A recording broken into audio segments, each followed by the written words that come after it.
I'm taking this video as the second night of protests are expected in Boston. This is Boston Common, and behind me over here are the police getting ready. A lot of National Guard presence today. They seem to be getting bussed in like non-labeled buses. And I just wanted to make this video and discuss a little bit about something I hope comes out of all these things. I think police brutality was definitely the catalyst, but the fuel to a lot of this is repression. And I hope that all the people that believe in these protests can understand that, and can understand that the police has become a symbol of oppression, when they're not. They're just a tool. And yeah, perhaps a lot of their policies can change, but I really do believe that a big part of why we have so many cases of police brutality against black people and people of different minorities is because of who's typically oppressed. And I don't mean oppressed by the police, I mean socially oppressed. I mean oppressed by all these rules and regulations, and not just what you need to succeed, but also the way society works for you and what's expected of you. And I think we should give credit to this whole COVID-19 response, because it's been a lot of over-exaggeration and a lot of political nonsense surrounding this virus, which actually has a very low death rate that affects primarily people over 80. And these are just facts, so I hope this video doesn't get flagged. This is official figures from the CDC. You can look at the percentages of people who get hospitalized, of people who die, and it's all elderly and people with pre-existing conditions.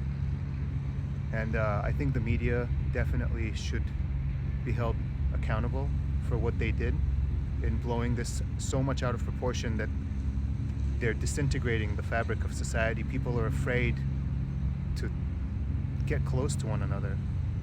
And in a poor community, what do you have left but closeness and a sense of society?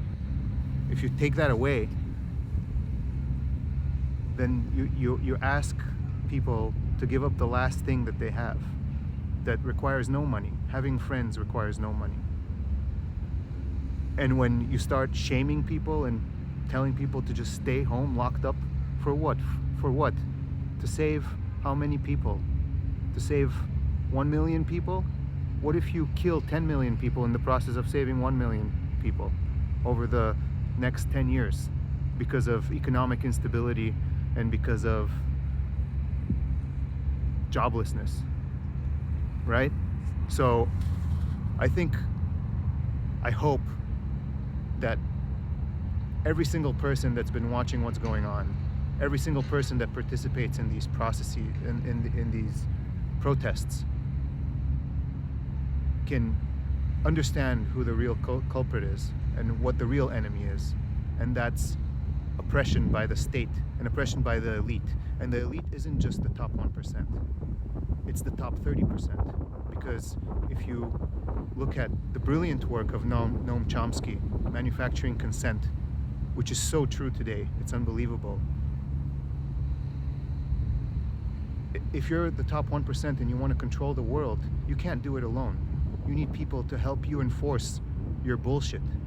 And so what do? Anyone that rises to the top and becomes part of the upper class, or the upper middle class even, these educated people who have nice jobs, who make decent salaries, who have really good job security, all these people need to have a very similar mindset. And in my experience, I've been around a lot of these people. I've been around a lot of really smart, cutting-edge academics in quantum information theory and in physics and in math.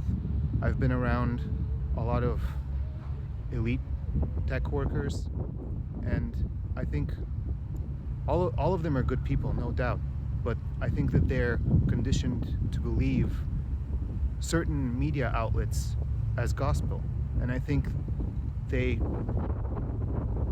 all tend to like groupthink on social issues, and very few tend to go outside the box, either because they have no time because they're too busy, and they do have pretty demanding jobs, pretty demanding things. It takes a lot of work to get where a lot of these people get to. So I'm not denying that as well. But maybe in all of that work that you get caught up and you stop being able to think for yourself.